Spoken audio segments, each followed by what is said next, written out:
नमस्कार मित्रों, सभी का स्वागत है आपके अपने टेस्टेड पाठशाला पर। आज की क्लास में हम परसेंटेज को आगे कंटिन्यू करते हुए क्वेश्चन नंबर 71 पे अपने पहुंचते हैं। इससे पहले हम लोग पिछली 8 क्लासों में क्वेश्चन नंबर तक एकदम बेसिक से बिल्कुल जीरो से धीरे धीरे आगे बढ़ते हुए स्टैंडर्ड लेवल तक अब हम लोग पहुँच चुके हैं। अगर आप लोग हमारे वीडियो पुरानी क्लासेस को नहीं देखा हो तो उसको ज़रूर देख के उसका अवेल लीजिएगा, यानी कि उसका लाभ उठाइएगा। और अगर नए हैं तो चैनल सब्सक्राइब भी ज़रूर करें। आइए बढ़ते हैं आज के सवाल नंबर 71। सवाल नंबर 71 हमारा क्या दिया गया है?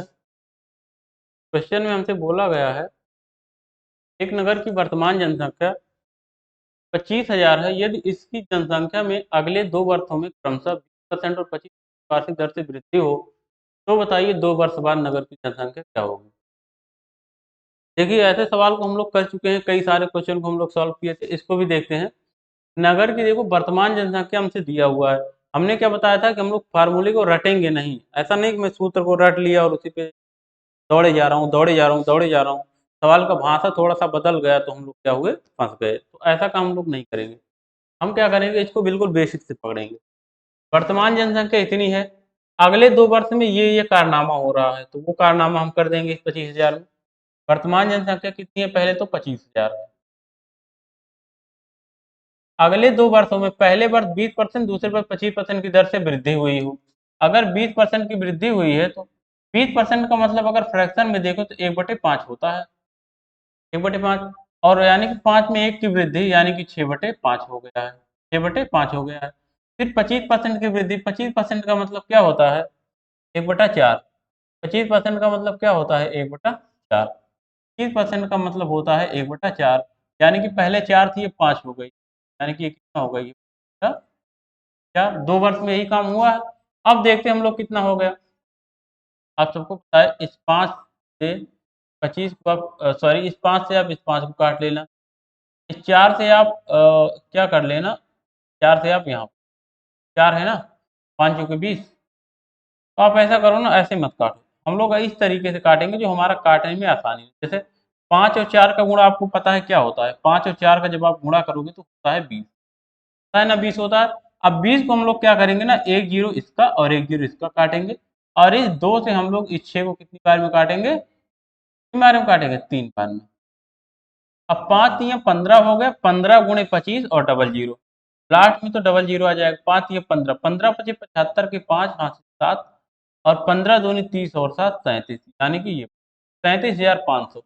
ऐसे हम लोग अगर स्मार्ट तरीके से करेंगे तो हमारा सवाल क्या होगा, कम कैलकुलेशन में आसानी से होगा। इसका आंसर हमारा क्या आ गया? 37,000। 72 नंबर के सवाल को देखते हैं अपने।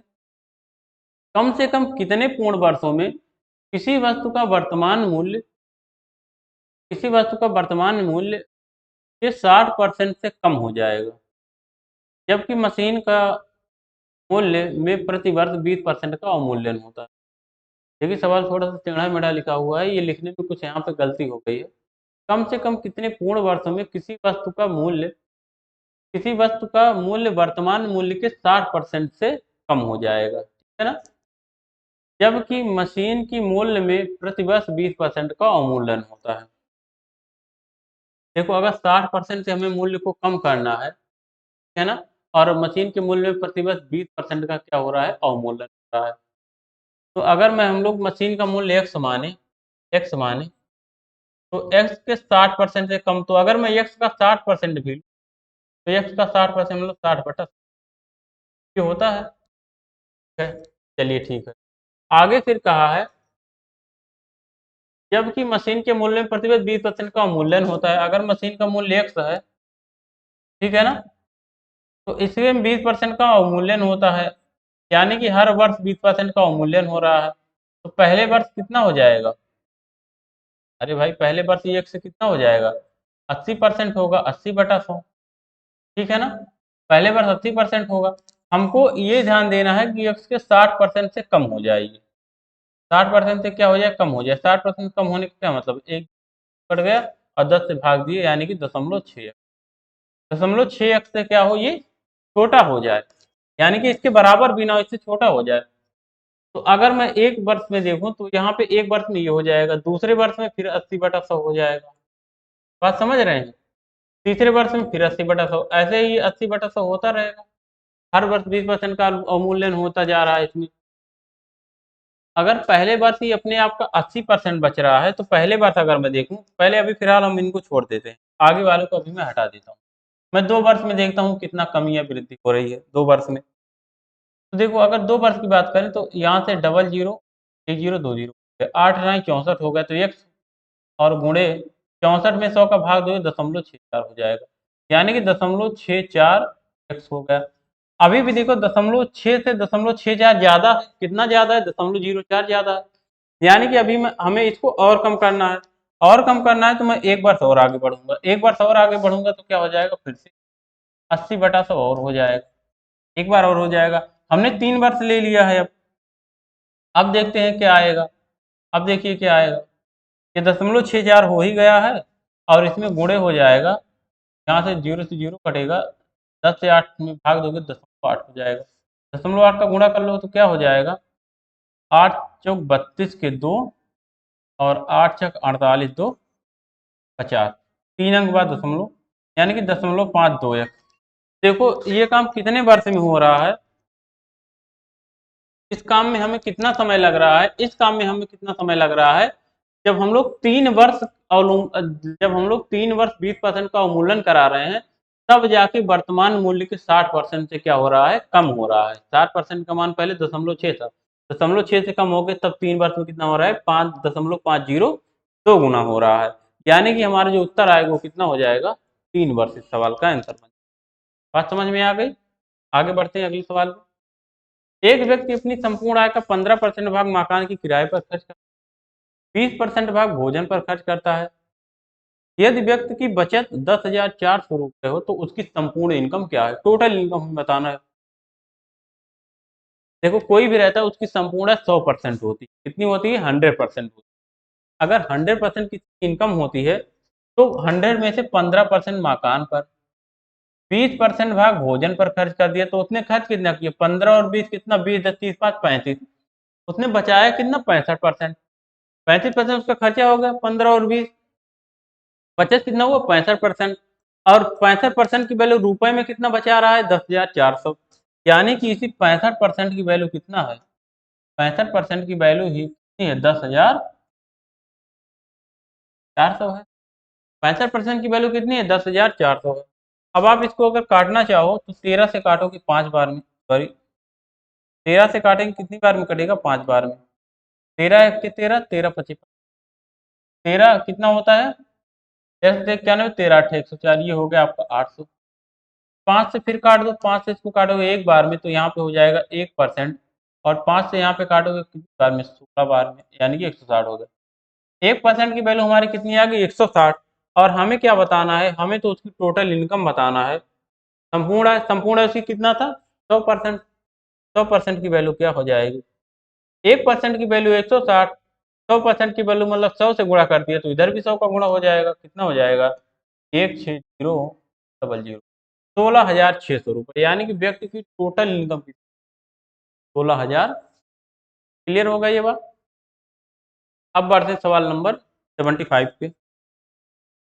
एक व्यक्ति अपनी संपूर्ण आय का 25% भाग किराए पर खर्च करता है, 15% भाग भोजन पर खर्च करता है, व्यक्ति की बचत 33,000 रुपए हो, तो बताइए उसकी संपूर्ण आय क्या है। सेम क्वेश्चन है, इसको आप लोग करके आइएगा, मैं इसको बता दे रहा हूँ करने का तरीका। 25% यहाँ खर्च कर दे रहा है, 20% यहाँ खर्च कर रहा है, तो यानी कि 25 और 15 कितना, 15 कर, 25 और 15 हो गया 40, उसने 40% खर्चा कर दिया। 40% अगर उसने खर्चा कर दिया तो उसके पास 60% बचा होगा। 60% की वैल्यू ही इतना हो जाएगी। 1% की वैल्यू निकाल लेना, और उसके बाद फिर 100% की वैल्यू निकाल लेना, सर आपका हो जाएगा। लगा लेना इसको। आगे बढ़ते हैं अपने क्वेश्चन नंबर 75 पे। हमारा नए टाइप का सवाल आ गया। आशा वही है, बस सवाल को ध्यान से पढ़ोगे तो पकड़ पाओगे आखिर यहाँ पे चेंज क्या हुआ है।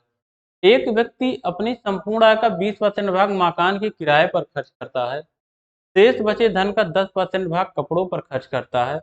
यदि उसकी बचत 14,400 रुपये हो, संपूर्ण आय क्या है। देखिए यहाँ पे बस एक शब्द लग गया है, एक शब्द यहाँ पे क्या एक्स्ट्रा जुड़ा है, शेष बचे धन। शेष बचे धन का जब भी कहता है तो इसका मतलब ये हमारा सक्सेसिव चल रहा है। अभी पीछे हमारा सक्सेसिव वाली बात नहीं, तो वहां पे शेष बचे धन का नहीं था, वहां पे संपूर्ण धन की बात कर रहा था, हर बार अलग अलग। लेकिन यहाँ पे पहले 20% खर्च कर दे रहा है, 20% खर्च कर दे रहा है, उसके बाद अब 80% बच रहा है। शेष बचे धन का क्या मतलब है, अब उस 80% का वो 10% खर्च कर रहा है, अब उस 80% का 10% खर्च कर दे रहा है। बात समझ रहे हो, ये बात यहाँ पे कहा जा रहा है। तो देखो हम लोग अगर माने कि उसकी संपूर्ण इनकम कितनी थी, ₹100, एक्स में से 20% भाग, अंत में हम लोग देखेंगे सबसे पहले लास्ट वाली लाइन बड़ी इंपॉर्टेंट होती है। लास्ट में अगर उसकी बचत बच रही है तो हम लोग शुरू से ही बचत पे काम करेंगे। शुरू से किस पे काम करेंगे, बचत पे काम करेंगे। जो खर्च हो रहा होगा उसको हटा देंगे, जो बच रहा होगा उसी को लेंगे। 20% भाग मकान किराए पर खर्च हुआ, तो 20% तो खत्म हो गया, 100 में से बचा कितना, 80% बचा। 80% बचा कि नहीं, 80% मतलब 80/100 ये बचा। अब शेष बचे धन का, अब शेष धन इतना बचा है, 100 × 80/100। शेष बचे धन का 10% भाग कपड़ों पर खर्च कर रहा है। शेष बचे धन का 10% अगर कपड़े पर खर्च कर रहा है तो बचा कितना रहा है, 90%। अब शेष धन अपने आप में 100% हो गया, अब इस शेष धन का वो 10% खर्च कर रहा है तो 90% बचा रहा है, यानी कि बचा कितना रहा है, 90%, मतलब 90/100। और यही बचत उसकी रुपए में कितनी है, 14,400। यही बचत रुपए में कितनी है, बराबर ये 14,400। बात समझे कि नहीं, ये सवाल की भाषा है। अब जो कट रहा है उसको काट लो, बाद जो आएगा वो आपका आंसर बन जाएगा। 100 काट दो, 1 0 2, 8 और 9 का गुणा 72, 8 9 कितना 72, और 72 दूनी 144, ये हो गया 200। तो यक्स बराबर आपका क्या आ गया, 200, और इस 100 का गुणा हो जाएगा इधर तो डबल जीरो और लग जाएगा, यानी कि 20,000। यक्स बराबर हमारा क्या आ गया, 20,000। इसका मतलब उस व्यक्ति की जो इनकम थी, थी 20,000 रुपीज, यानी कि 20,000 रुपए। क्लियर हो गया। देखिए सवाल नंबर नेक्स्ट है हमारा, क्वेश्चन नंबर 26। क्या दिया है, एक परीक्षा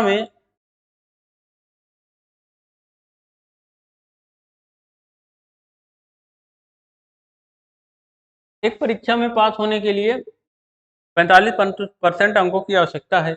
एक विद्यार्थी को 165 अंक प्राप्त हुआ और वह 15 अंकों से परीक्षा में फेल हो गए।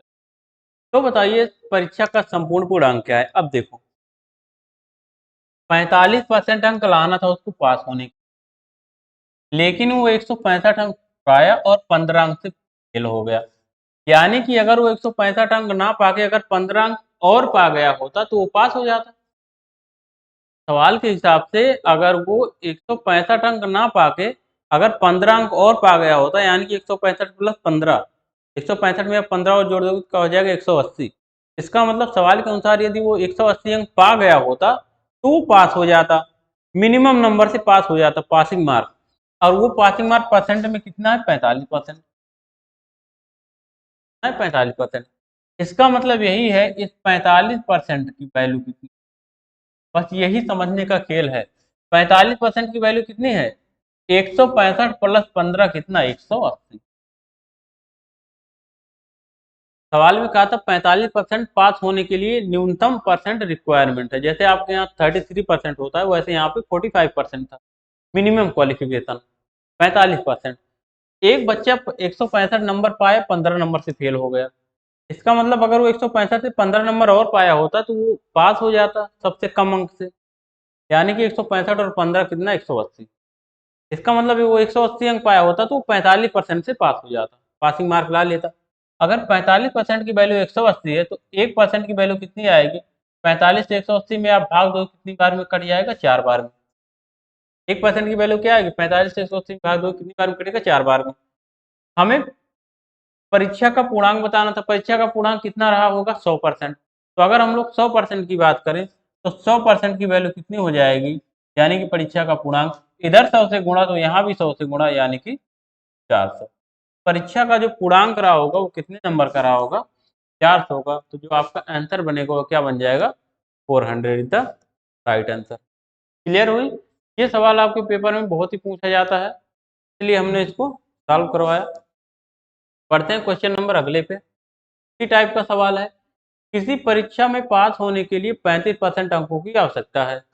एक विद्यार्थी को 185 अंक प्राप्त हुआ, और उसे न्यूनतम उत्तीर्ण अंक से 10 अंक अधिक मिल गए तो परीक्षा का पूर्णांक क्या है। देखो पिछले सवाल में उसे कम अंक मिल रहे थे तो उसे उतने अंक की और रिक्वायरमेंट थी, यहाँ पे उसे 10 अंक ज्यादा मिल गए। इसका मतलब अगर वो 10 अंक कम भी पाया होता ना तो भी वो 35% नंबर से पास हो जाता। यानी कि वो 185 पा रहा है, अगर 185 10 अंक कम यानी कि 175 नंबर भी पाया होता तो भी उसका अंक कितना रहता, 35%। के हिसाब से 35% की वैल्यू कितना है, 175। तो 85 में से 10 कम कर दो, बात समझे कि नहीं, 175। अगर 35% की वैल्यू 175 है तो 1% की वैल्यू कितनी आएगी, 1% की वैल्यू आप क्या करोगे, 35 से 175 काट दोगे, 35 दूनी 70, 35 तीन 105, 35 चौके 140 और 35 पंचे 150। 1% की वैल्यू 5 आ गई। हमें 100% की वैल्यू निकालना है तो 100% की वैल्यू क्या आ जाएगी, दोनों साइड 100 का गुणा कर दिया तो 100% की वैल्यू 500 हो जाएगी। यानी कि परीक्षा का पूर्णांक हमारा कितना हो जाएगा, 500। क्लियर है, हमारा जो टोटल परीक्षा का पूर्णांक है वो क्या हो गया, 500। आगे बढ़े अगले सवाल पे। क्वेश्चन नंबर नेक्स्ट पे आ जाते हैं 78। एक परीक्षा में दो परीक्षार्थी ए और बी क्रमशः 45% और 30% अंक प्राप्त करते हैं और विद्यार्थी ए है क्या, ये मान लेते हैं, और विद्यार्थी ए को न्यूनतम उत्तीर्ण अंक से 40 अंक अधिक प्राप्त हुआ, जबकि दूसरे विद्यार्थी को न्यूनतम उत्तीर्ण अंक से 80 अंक कम प्राप्त हुआ। तो बताइए परीक्षा का पूर्णांक क्या है। देखो ए ए जो है, दो परीक्षार्थी हैं ए और बी क्रमशः, एक 45% नंबर ला रहा है, एक 30 अंक प्राप्त करते हैं। ए को न्यूनतम उत्तीर्ण अंक से 40 अंक अधिक मिल गया, यानी कि ए को 45% से 40 अंक ज्यादा मिल गया। बात समझिए, ए को 45% से 40 अंक ज्यादा मिल गया और दूसरे वाले को न्यूनतम उत्तीर्ण अंक से 80% कम मिला। कितना कम मिला, 80%। यानी कि बी को न्यूनतम उत्तीर्ण अंक यानी कि जो 30% था उससे 80 अंक कम मिला, यहाँ 40 अंक अधिक मिला। देखो अगर मैं इसको पासिंग मार्क मान लूं तो मैं मान लूं कि ये बाउंड्री लाइन है जहां पे आप लोग पहुंचोगे तो पास हो जाओगे। ए जो है न्यूनतम उत्तीर्ण अंक से 40 अंक अधिक लाया, यानी कि वो इस पासिंग मार्क से प्लस 40 अंक आगे निकल गया। बात समझिए, दूसरा वाला न्यूनतम उत्तीर्ण अंक से 80 अंक कम लाया, यानी कि जो दूसरा वाला है वो न्यूनतम उत्तीर्ण अंक से -80 रह गया, यहीं कहीं पे रह गया, यहीं कहीं पे रह गया। बात समझिए, हमने क्या कहा कि पहला विद्यार्थी न्यूनतम उत्तीर्ण अंक से 40 अंक ज्यादा लेके आया, दूसरा वाला 80 अंक कम लेके आया, यानी कि यहीं पे रह गया। अब अगर मैं कहूं कि आप इन दोनों के बीच का गैप बताओ कितने नंबर का है, आपको यहां से लेके यहां तक चलना पड़ेगा, यहां से लेके यहां तक चलना पड़ेगा, और दोनों के बीच का गैप कितना हो जाएगा, 40 का गैप यहाँ पे है, 80 का गैप यहाँ पे है, तो 80 40 कितना, 120। यानी कि दोनों के बीच का गैप कितना हो गया, 120। यानी कि दोनों के बीच नंबर का गैप कितना हो रहा है, 120 नंबर का गैप, 120 नंबर का गैप। समझ गए ना, नंबर का गैप कितना हो रहा है दोनों के बीच, 120 नंबर का। लेकिन अगर मैं परसेंट देखूं तो एक को 45 मिल रहा है, एक को 30। परसेंट में गैप कितना हो रहा है, परसेंट में अगर मैं गैप की बात करूं तो परसेंट में गैप दोनों का कितना हो रहा है, 45 और 30 का अंतर कितना, 15% का गैप हो रहा है। बात समझे कि नहीं, परसेंट में गैप 15 था, नंबर में हमने गैप देखा 120 हुआ, इसका मतलब वही 15% ही तो 120 है। इसका मतलब क्या है, यही 15% कितने के बराबर है, 100 बराबर। 1% की वैल्यू कितनी हो जाएगी, 15 8 120 8। तो हमें पूर्णांक बताना है तो पूर्णांक मतलब 100%। 100% की वैल्यू कितना हो जाएगी, 800।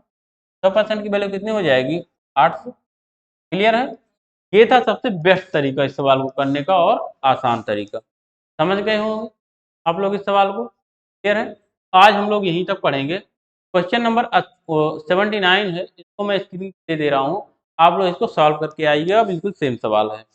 अगर लगा लेंगे तो अच्छी बात है, अगर नहीं लगा पाएंगे तो इसको मैं कल की क्लास में सॉल्व करूँगा, है ना। और वीडियो देखने के लिए आप सभी का धन्यवाद, और हमारे चैनल को भी आप लोग सब्सक्राइब जरूर करें। जय हिंद।